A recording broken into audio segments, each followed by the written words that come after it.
오늘도 하나님을 예배하는 우리 모든 성도님들 위해 하나님의 은혜와 평안과 기쁨이 넘치시기를 주님의 이름으로 축원합니다.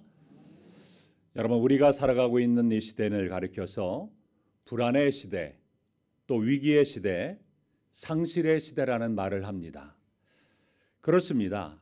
우리가 살아가고 있는 이 시대는요, 평안을 잃어버린 상실의 시대입니다. 오늘날 많은 사람들은요, 평안을 잃어버린 채 세상을 살아가고 있습니다. 크리스찬들을 대상으로 여론조사를 했습니다. 당신은 왜 교회에 다니고 신앙생활 하십니까? 이런 질문이었는데요. 이 질문의 응답자의 약 40%에 해당하는 사람들이요, 마음의 평안을 얻기 위해서 교회에 다닙니다. 이렇게 응답했다고 합니다. 그러니까 많은 사람들이요, 평소에 불안을 느끼며 살아간다는 겁니다. 그래서 교회를 다니는 사람도 어느 정도 이 불안감을 가지고 있으며 마음의 평안을 간절히 원하고 있다는 겁니다. 여러분, 그러나 지금 우리가 처한 상황은요, 결코 평안한 삶이 아닙니다. 나라도 분열과 다툼으로 평안을 잃어버렸고, 또 가정도 남편과 부인, 또 자녀로 인해서 평안을 잃어버렸습니다. 또한 경제적인 문제와 그리고 질병으로 인해서 마음의 평안을 잃어버리고 살아가는 사람들도 너무나 많이 있습니다. 이렇게 눈만 뜨면 여러 가지 많은 염려와 불안과 근심 속에서 살아가는 사람들이 너무나 많이 있습니다. 그래서 우리는 무엇보다도 가장 중요한 평안을 위해서 기도하는 것이 중요하다고 볼 수가 있습니다. 그렇다면 우리는 어떤 평안을 위해서 기도해야 될까요? 첫째로 교회 평안을 위해서 기도해야 됩니다. 우리 본문 6절 말씀 보면 예루살렘을 위하여 평안을 구하라고 했습니다. 다윗은요, 예루살렘에 평안이 임하기를 원했습니다. 자, 여기에서 말하는 예루살렘은 교회를 말합니다. 하나님의 평안이 교회에 가득하기를 원했습니다. 왜냐하면 예루살렘이 교회가 평안해야 나라가 평안하고요, 나라가 평안해야 가정이 평안하고 자신이 평안하기 때문입니다. 그러므로 여러분, 교회는요, 평안해야, 교회는요, 평강의 왕 되신 주님께서 다스리시는 우리이기 때문에 바로 평안해야 되는 것입니다. 여러분, 어떤 교회가 좋은 교회고요, 부흥하는 교회일까요? 가장 좋은 교회는요, 평안한 교회입니다. 평안이 있는 교회 성도들은요, 얼굴에 기쁨이 있고 감사가 넘칩니다. 반면에 부흥되지 않은 교회, 분열과 다툼이 있는 교회는요, 평안이 없고 분쟁만 가득합니다. 여러분, 아무리 교회가 재정이 있고 사람들도 많고 능력도 있는데 평안을 잃은 교회들이 많이 있습니다. 그래서 세상의 빛의 역할을 다하지 못하고 있습니다. 여러분, 교회 안에 반드시 있어야 될 것이 여러분 무엇이라고 생각합니까? 교회 안에는요, 반드시 세 가지가 있어야 됩니다. 첫째는 뭐가 있어야 돼요? 은혜가 있어야 됩니다. 여러분, 교회에는요, 하나님의 은혜가 가득해야 돼요. 그리고 진리가 가득해야 됩니다. 그리고 평안이 있어야 됩니다. 은혜와 진리와 평안, 이 세 가지를 잃어버리면요, 교회라고 말할 수 없습니다. 교회는요, 끝입니다. 그런데 이 세 가지가 어디서 나올까요? 우리 주님으로부터 옵니다.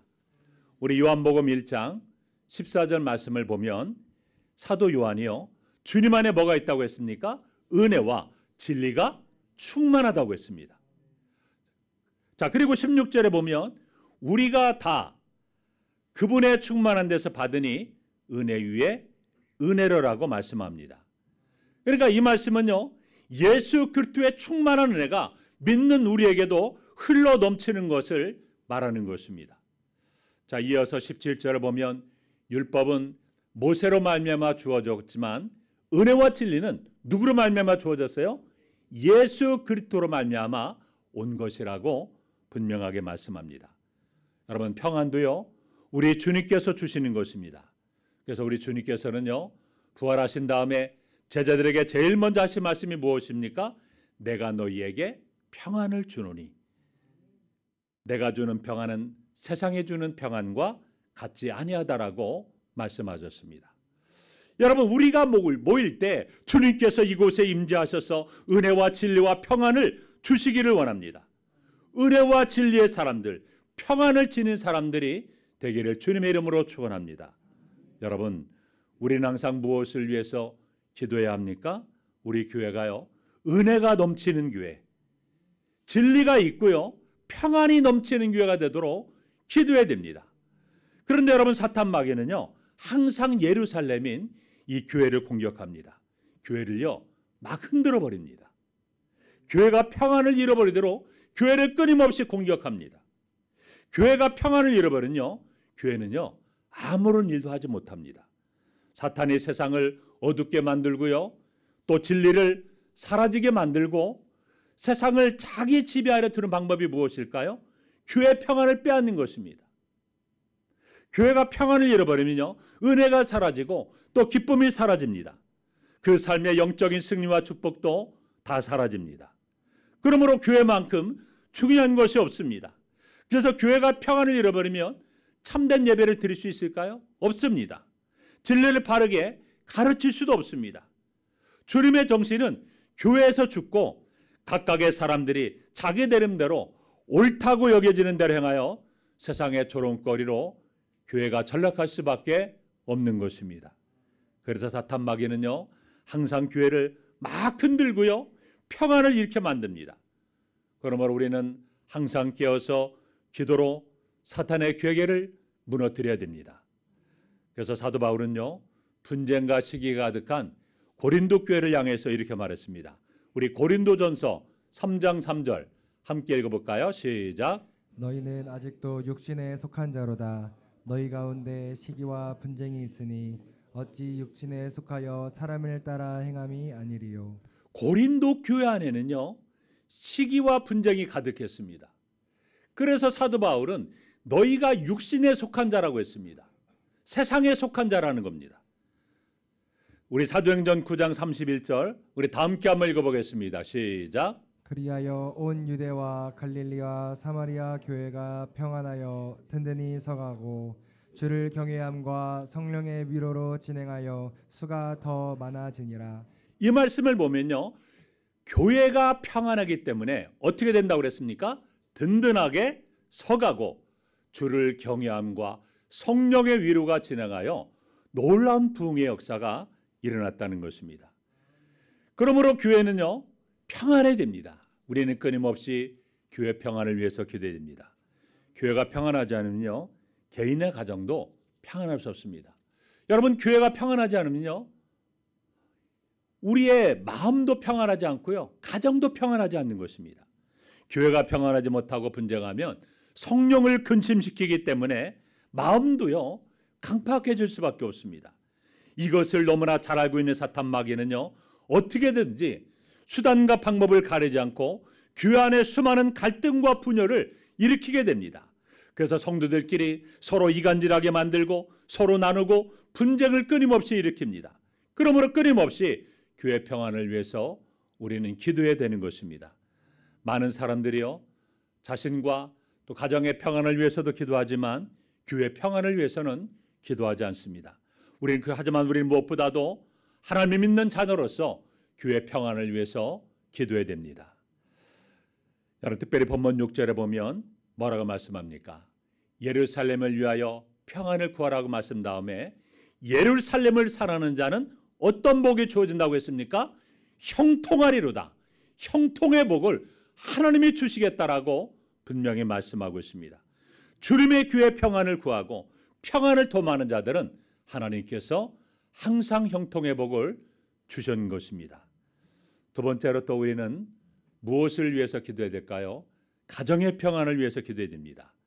누가복음 10장 5절에 보면 우리 예수님께서 뭐라고 말씀하시냐면 어느 집에 들어가든지 먼저 말하되 이 집이 평안할지어다라고 선포하라고 했습니다. 이 말씀은요, 예수님께서 70명의 전도대를 파송하시면서 하신 말씀이에요. 그래서 예수님은요, 어느 집에 들어가든지 이 집이 평안할지어다라고 선포하라고 하셨습니다. 이것은 그들이 평안을 주는 것이 아니라 하나님께서 그 집에 평안을 주시는 것입니다. 70인 전도대는요, 그 하나님의 말씀에 주님의 말씀에 순종해서 이 집이 평안할지어다라고 선포하면 바로 우리 주님께서 그 가정에 평안을 선물로 주시는 것입니다. 주님의 명령이기 때문에 순종하며 평안을 선포할 때 그 가정에 놀라운 평안이 임하게 되는 것입니다. 그리고 6절에도 보면 만일 평안을 받을 사람이 거기 있으면 너희의 빈 평안이 그에게 머물 것이요 그렇지 않으면 너희에게로 돌아올 것이라고 말씀하셨습니다. 자, 여기에서 평안을 받을 사람이라는 이 단어는요, 헬라어로 히우스 에이레네스라는 뜻인데요, 평안의 아들이라는 뜻입니다. 그러니까 이 말은요, 하나님의 축복을 받을 준비가 되어 있는 사람을 가리킵니다. 여러분, 우리 이 말씀을 통해서 무엇을 깨달았습니까? 우리의 언어가 축복의 언어가 되어야 한다는 사실입니다. 우리가 입으로 하는 말이 씨앗이 되어 언제나 그 말에서요, 싹이 나고 자라서 축복의 열매를 맺습니다. 따라서 축복의 말을 심는 자는 축복의 열매를 거두고요, 저주의 말을 심는 자는요, 저주의 열매를 거두는 것이 바로 하나님께서 정하신 원리입니다. 그래서 우리는 믿음으로 인생과 가정과 친구와 다른 사람에 대해서 축복을, 평안을 선포하는 이러한 믿음의 사람들이 되어야 됩니다. 여러분, 평안을 받을 사람이 있으면 그 평안이 그 집에 임하지만 받을 사람이 없으면 평안이 다시금 자신에게로 돌아오게 될 것이라고 분명히 말씀하고 있습니다. 어느 집을 향하여 평안을 선포하면 그 평안이 그 집에 임하든지 아니면 그 평안이 자신에게로 돌아온다고 했습니다. 그러므로 우리는 어디를 가든지 가장 먼저 평안을 선포해야 됩니다. 직장에 들어가든지 또한 사람을 만나든지 가정에 들어가든지 평안이 임하도록 우리는 기도해야 되는 것입니다. 또 입술로 선포해야 됩니다. 여러분, 가정에 평안이 없으면 삶의 안식처가 될 수가 없습니다. 가정에 평안이 없으면요, 가족의 식구들이 방황하게 됩니다. 그래서 영국의 소설가인 허버트 조지 웰스는 이런 말을 했습니다. 우리 한번 다 함께 한번 읽어볼까요? 시작. 가정이야말로 고달픈 인생의 안식처요, 모든 싸움이 자취를 감추고 사랑이 싹트는 곳이요, 큰 사람이 작아지고 작은 사람이 커지는 곳이다. 가정은 안심하고 모든 것을 맡길 수 있으며 서로 의지하고 사랑하며 사랑받는 곳이다. 여러분, 가정에 평안이 있으면요, 밖에서 어떤 어려움이 있더라도 이기고 나갈 수가 있다는 것입니다. 그러므로 여러분, 가정의 평안을 위해서 늘 기도하시기 바랍니다. 세 번째로 우리는 또 국가의 평안을 위해서 기도해야 됩니다. 여러분, 예수님은 마태복음 12장 25절에서 이런 말씀하셨습니다. 함께 읽어볼까요? 시작. 예수께서 그들의 생각을 아시고 이르시되 스스로 분쟁하는 나라마다 황폐해질 것이요 스스로 분쟁하는 동네나 집마다 서지 못하리라. 스스로 분쟁하는 동네와 집도 망하는데 나라 안에서 서로 싸우면 어떻게 될까요? 나라가 망할 수밖에 없다는 것입니다. 여러분, 특별히 우리는 국가의 평안을 위해서 기도해야 되는데 특별히 지도자들을 위해서 기도해야 됩니다. 그 이유가 무엇일까요? 우리의 생활과 우리의 평안과 밀접한 관련을 맺고 있기 때문에 그렇습니다. 우리 디모데전서 2장 1절에서 2절 말씀 함께 있습니다. 시작. 그러므로 내가 첫째로 권하노니 모든 사람을 위하여 간구와 기도와 도구와 감사를 하되 임금들과 높은 지혜 있는 모든 사람을 위하여 하라. 이는 우리가 모든 경건과 단정함으로 고요하고 평안한 생활을 하려 함이라. 여러분, 왜 우리는 나라를 생각하며 위정자들을 위해서 기도해야 되냐면요, 2절 하반절에 뭐라고 했습니까? 고요하고 평안한 생활을 하려 함이라. 자, 그러니까 고요하다, 평안하다, 이러한 표현들은 뭡니까? 우리가 추구하는 행복과 밀접한 관련이 있는 단어들입니다. 그래서 고요하다는 것은 소요스러움이 없는 외적인 삶의 정황을 나타내주는 표현이고요, 평안하다는 것은요, 불안이 없는 내적인 삶의 정황을 말해주는 것입니다. 따라서 안으로 불안하지 않고 밖으로 두려울 필요가 없는 삶의 정황, 우리는 모두 이런 삶의 환경 속에서 살기를 원합니다. 그런데 이런 삶이요, 국가 지도자들에 의해서 결정되기 때문에 우리는 기도해야 된다는 겁니다. 개인의 고요하고도 평안한 삶이 국가 지도자에 의해서 중요한 영향을 받기 때문에 그렇습니다. 우리의 삶, 또 우리의 미래, 우리의 평안한 미래, 고요함의 미래, 우리의 복된 삶의 미래를 결정되는 데에 있어서 국가 지도의 영향력이 매우 중요하기 때문에 그렇다는 것입니다. 그래서 우리는 이 국가의 지도자들이 여러분 하나님께서 보실 때 합당한 사람들이 나라의 지도자를 세워질 수 있도록 기도해야 되고요.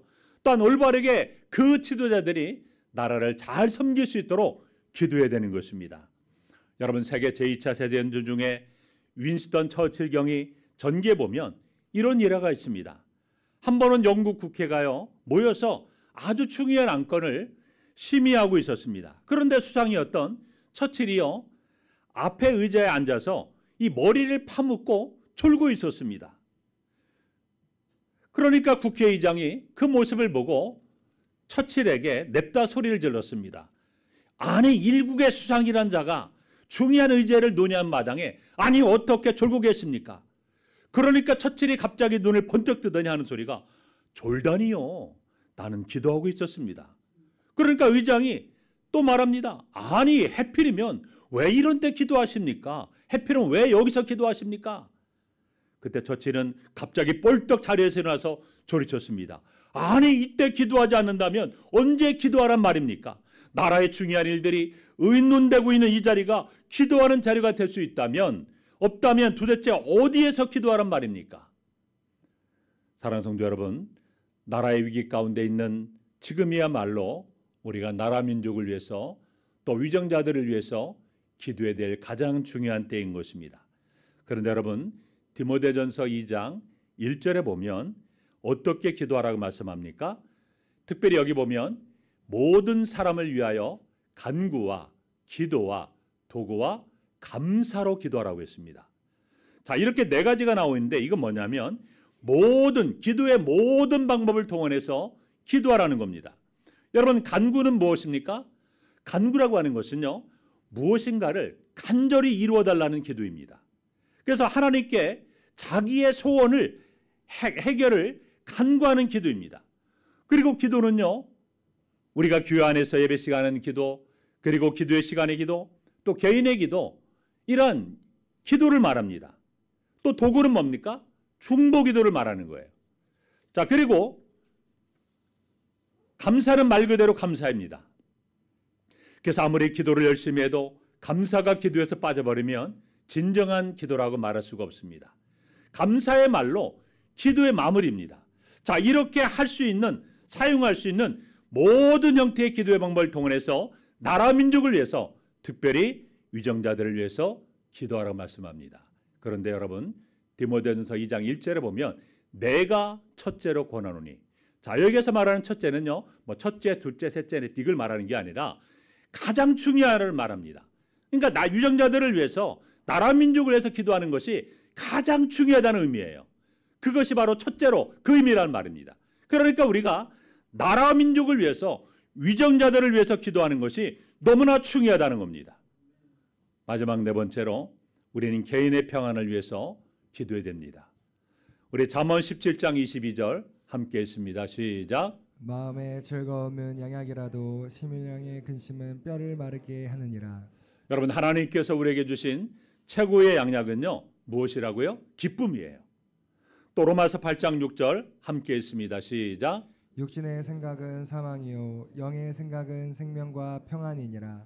우리 예수님께서도요 요한복음 14장 27절에서 이렇게 말씀하셨습니다. 함께 읽습니다. 평안을 너희에게 끼치노니 곧 나의 평안을 너희에게 주노라. 내가 너희에게 주는 것은 세상이 주는 것과 같지 아니하리라. 너희는 마음에 근심하지도 말고 두려워하지도 말라. 여러분 하나님은 뭐라고 말씀하셨냐면요 예레미야 29장 11절에서 이렇게 말씀하셨습니다. 함께 읽습니다. 시작. 여호와의 말씀이니라. 너희를 향한 나의 생각을 내가 아나니 평안이요 재앙이 아니니라. 너희에게 미래와 희망을 주는 것이니라. 하나님의 생각은 재앙이 아니라고 했습니다. 우리를 향한 하나님의 생각은 불안과 불행과 두려움이 아니라 무엇이라고요? 평안이라고 말씀하셨습니다. 여러분을 향한 하나님의 생각은 평안입니다. 권력이 아닙니다. 물질이 아닙니다. 평안입니다. 왜 그럴까요? 평안이 없는 축복은요, 축복이 아니기 때문에 그렇습니다. 세상에 그 모든 것들을 다 가졌어도 평안이 없다면 그것은 축복이 아닌 것입니다. 그러므로 오늘 우리에게 필요한 것은 무엇입니까? 평안입니다. 요즘 사람들은요, 마음속에 평안이 없습니다. 그래서 얼굴에 기쁨이 없습니다. 그래서 여러분, 평안이 없는 사람들이요, 얼마나 여러분 화를 잘 내고요, 예민한지 모릅니다. 그리고 분노를 쏟아냅니다. 이 모두가요, 평안이 없기 때문에 그렇습니다. 여러분, 평안을 상실한 시대, 우리는 무엇보다도 이 마음의 평안을 위해서 기도해야 됩니다. 여러분, 왜 이처럼 세상에는 진정한 평안이 없을까요? 빌리그램 목사님은 이런 중요한 말씀하셨습니다. 평안이 없는 이유는 하나님의 평화가 깨졌기 때문이라고 했습니다. 하나님과의 관계가 문제가 생겼기 때문이라고 했습니다. 여러분, 사울왕이요, 하나님과의 관계가 깨어진 후에 마음의 평안이 잃어버렸습니다. 그러자 악신이 그를 괴롭혔습니다. 그러자 우울증과 불안으로 시달리며 살았습니다. 하나님과의 관계가 깨졌기 때문입니다. 그러나 다윗은 어떻습니까? 평안함을 누렸어요. 그래서 그는 뭐라고 고백합니까? 시편 4편 8절에서 이렇게 고백합니다. 함께 읽습니다. 시작. 내가 평안히 눕고 자기로 하리니 나를 안전하게 살게 하시는 이는 오직 여호와이시니이다. 여기 나를 안전하게 돌봐주시는 분들이라고 그랬어요. 오직 여호와뿐이시라고 했습니다. 바로 이 말씀이 중요합니다. 오직이라는 말은요, 그의 절대적인 신앙을 말합니다. 하나님이 내 인생을 맡아주실 것이라는 확고한 신앙 고백입니다. 사랑하는 성도 여러분, 무엇이 여러분의 평안을 빼앗아가고 있습니까? 경제적인 문제입니까? 아니면 경제 문제입니까? 건강 문제입니까? 내면적인 두려움입니까? 여러 가지 만성적인 질병들 때문입니까? 아니면 불투명하단 미래에 대한 걱정 때문입니까? 이 모든 것들을 다 주님께 맡기시기 바랍니다. 베드로전서 5장 7절에 보면 말씀하십니다. 함께 읽어보겠습니다. 시작. 너희 염려를 다 주께 맡기라. 이는 그가 너희를 돌보심이라. 지금 우리의 삶 가운데서 여러 가지 많은 상황들이 우리를 대항하고 위협하는 것 같아도 하나님은 여전히 우리를 돌보시고 계신다는 사실을 기억하시기 바랍니다. 우리가 살아가고 있는 이 시대는 특별히 평안을 위해서 기도해야 할 때입니다. 첫째로 우리는 무엇의 평안을 위해 기도하라고 했습니까? 교회의 평안을 위해서 기도해야 됩니다. 두 번째는 가정의 평안을 위해서 기도하시기 바랍니다. 그리고 세 번째는 국가의 평안을 위해서 기도하시기 바랍니다. 네 번째는 개인의 평안을 위해서 기도하시기 바랍니다. 여러분이 이렇게 평안을 위해서 기도할 때 나라도 평안을 되찾고 교회도 갈수록 더 평안하고 또 부흥해지고 또 개인과 가정도 평안한 은혜가 임하는 귀한 역사가 나타나시기를 주님의 이름으로 축원합니다. 기도하겠습니다. 하나님 아버지, 감사합니다. 평안을 상실한 위기의 시대, 무엇보다도 평안을 위해서 기도하는 우리 모든 성도들이 되기를 원합니다. 특별히 교회 평안을 위해서 기도하게 도와주옵소서. 예루살렘을 평안을 위해서 기도하는 자는 형통하리라고 말씀하셨습니다. 교회가 평안하고 하나님 은혜가 충만하고 진리가 충만한 우리 세강교회가 되게 하시고 또 가정도 평안하게 하시고 언제나 주님께서 지키시고 보호하시는 아름다운 가정 될 수 있도록 도와주시며 이 나라도 평안을 잃어버렸습니다. 속히 나라가 평안과 안정을 되찾는 귀한 역사 나타나게 하시고 믿는 모든 성도 일어나 하나님 앞에 금식하며 회개하며 기도함으로 나라가 평안을 되찾을 수 있도록 도와주시옵소서. 우리 개인의 모든 삶 가운데도 평안함이 임할 수 있도록 도와주시옵소서. 예수님의 이름으로 기도하옵나이다. 아멘.